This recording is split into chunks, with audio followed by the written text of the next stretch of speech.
Assalamualaikum warahmatullahi wabarakatuh. Innal hamdalillah nahmaduhu wa nusalli wa nusallimu ala rasulihil karim. Asyhadu an la ilaha illallah wa asyhadu anna Muhammadan abduhu wa rasuluh. Allahumma salli ala sayyidina Muhammad wa ala ali sayyidina Muhammad. Amma ba'd. Sahabat beriman yang dirahmati oleh Allah Subhanahu wa taala, wudu adalah aktivitas yang memiliki kedudukan sangat penting dalam ajaran agama Islam. Sebab wudu adalah menjadi syarat bagi muslim sebelum menunaikan sholat.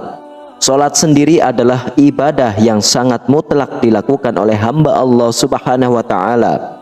Hal tersebut berarti menjelaskan bahwa wudu yang tidak sah maka secara otomatis akan membatalkan sholat. Ini juga tertuang dalam sabda Rasulullah SAW yang mahfumnya, tidak diterima sholat yang dilakukan tanpa wudu, dan tidak diterima sodakoh yang berasal dari harta yang didapat secara tidak halal. Hadis riwayah Imam Muslim. Oleh karena itu, berikut ini 10 kesalahan yang sering dilakukan oleh kaum muslimin pada tata cara berwudu. Namun, alangkah baiknya para sahabat beriman untuk menyimak terus video ini sampai akhir, agar sahabat bisa mendapatkan informasi yang utuh dan menjadi penambahnya ilmu dan pengetahuan. Kesalahan yang pertama adalah tidak membaca bismillah. Rasulullah SAW bersabda, tidak sempurna wudu seseorang yang tidak membaca basmalah. Hadis riwayah Imam Ahmad. Yang kedua adalah tidak sempurna membasuh anggota wudu. Imam Bukhari meriwayatkan dalam kitab sahihnya dari Muhammad bin Ziyad, dia berkata, aku mendengar Abu Hurairah radhiyallahu anhu, saat itu beliau melewati kami dan orang-orang sedang berwudu. Sempurnakanlah wudu kalian, sesungguhnya Rasulullah SAW bersabda, celakalah tumit-tumit yang tidak terbasuh air ketika berwudu dari api neraka. Dari Khalid bin Midan, dari sebagian istri-istri Rasulullah SAW, sesungguhnya Rasulullah SAW melihat seorang laki-laki yang sholat, sedangkan di punggung kakinya terdapat bagian mengkilap, karena tidak terbasuh oleh air wudu seukuran uang dirham atau uang logam. Maka Nabi menyuruhnya untuk mengulangi wudunya. Hadis riwayah Imam Ahmad dan Imam Abu Daud. Lalu yang ketiga adalah membasuh anggota wudu lebih dari 3 kali. Ini adalah was-was dari setan, karena Nabi SAW tidak pernah menambah cucian dalam wudu lebih dari 3 kali. Sebagaimana sabit dalam Sahih Al-Bukhari bahwa Nabi Muhammad SAW berwudu 3 kali.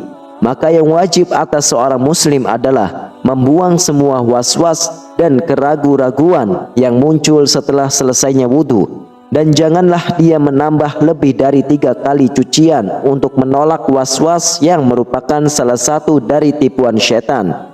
Yang keempat adalah boros dalam penggunaan air. Ini adalah terlarang berdasarkan firman Allah Subhanahu wa taala yang artinya, dan janganlah kalian berlebih-lebihan, sesungguhnya Allah tidak menyukai orang-orang yang berlebih-lebihan. Quran Surah Al-An'am ayat 141 dan Quran Surah Al-A'raf ayat 31. Rasulullah pun bersabda tentang hal ini, janganlah kalian boros dalam penggunaan air. Maka beliau saat berkata, apakah dalam masalah air ada pemborosan? Beliau bersabda, ya, walaupun kamu berada di sungai yang banyak airnya. Hadis riwayah Imam Ahmad. Yang kelima adalah menyebut nama Allah dalam WC atau masuk ke dalamnya dengan membawa sesuatu yang di dalamnya terdapat zikir kepada Allah. Ini adalah hal yang makruh, maka sepantasnya bagi seorang muslim untuk menjauhinya. Dari Ibnu Umar radhiyallahu anhu, ia berkata, ada seorang lelaki yang berlalu sementara Rasulullah SAW sedang membuang air kecil. Maka orang itu pun mengucapkan salam, tapi Nabi tidak membalas salamnya. Hadis riwayah Imam Muslim. Hal ini karena menjawab salam adalah termasuk zikir. Yang keenam adalah beristinja atau mencuci dubur setelah buang angin. Tidak ada istinja ketika buang angin atau kentut. Istinja hanya pada buang air kecil dan buang air besar saja. Maka tidak diisyaratkan bagi orang yang kentut untuk beristinja sebelum berwudu, sebagaimana yang dilakukan oleh sebagian orang. Imam Ahmad rahimahullah berkata, tidak terdapat dalam kitab Al-Quran, tidak dalam sunnah Rasulnya, adanya istinja dalam kentut, yang ada hanyalah wudu. Yang ketujuh adalah tertidur kemudian tidak mengulang wudunya.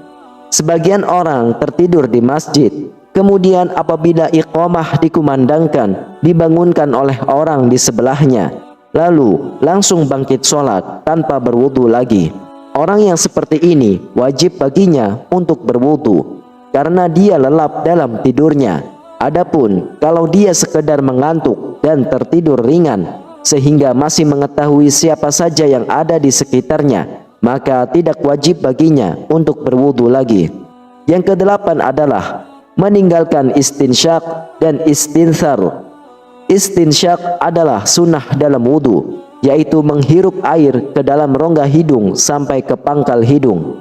Dan istinthar adalah mengeluarkan kembali air yang telah dimasukkan ke dalam hidung tersebut dengan kuat. Sebagian kaum muslimin ketika berwudu hanya memasukkan jarinya yang basah ke dalam hidungnya. Dalil tentang istinsyak dan istinthar adalah hadis yang terdapat dalam Sahih Imam Bukhari. Dari Umran, beliau menyifati wudu Utsman radhiyallahu anhu. Kemudian ia memasukkan tangan kanannya di bejana, lalu ia berkumur menghirup air ke hidung dan mengeluarkannya. Dan Nabi SAW bersabda, barang siapa berwudu, hendaklah ia menghirup air ke hidung dan menghembuskannya kembali. Dan barang siapa yang melakukan istijmar atau bersuci dari buang air besar dengan batu, hendaklah melakukannya dengan bilangan ganjil. Yang kesembilan adalah menganggap mengusap leher dianjurkan, padahal sebenarnya tidak demikian. Ia tidak dianjurkan dan tidak termasuk ibadah wudu. Kemudian yang ke-10 adalah berdoa pada saat membasuh anggota wudu. Imam An-Nawawi berkata, doa-doa ini yakni doa-doa pada saat membasuh anggota wudu. Dikatakan tidak ada doa dari Rasulullah SAW pada saat membasuh dan mengusap diri sendiri. Dan doa yang disebutkan dalam hal ini adalah buatan orang yang tidak berdasar. Lalu doa yang diketahui secara syar'i adalah basmalah di awal wudu, mengucap 2 kalimat syahadat di akhir wudu, ditambah dengan doa, ya Allah, jadikanlah aku termasuk orang-orang yang bertaubat, dan jadikanlah aku termasuk orang-orang yang bersuci. Wallahu a'lam bishawab. Sahabat beriman yang dirahmati oleh Allah, semoga Allah memperkenalkan segala upaya kita dalam menyempurnakan ibadah dan menerima segala amalan yang kita lakukan semata-mata hanya untuk mengharap keridhaan Allah Subhanahu wa taala. Amin ya rabbal alamin. Demikianlah, hanya ini yang bisa saya sampaikan dan bagikan. Semoga bermanfaat untuk kita semua. Wassalamualaikum warahmatullahi wabarakatuh.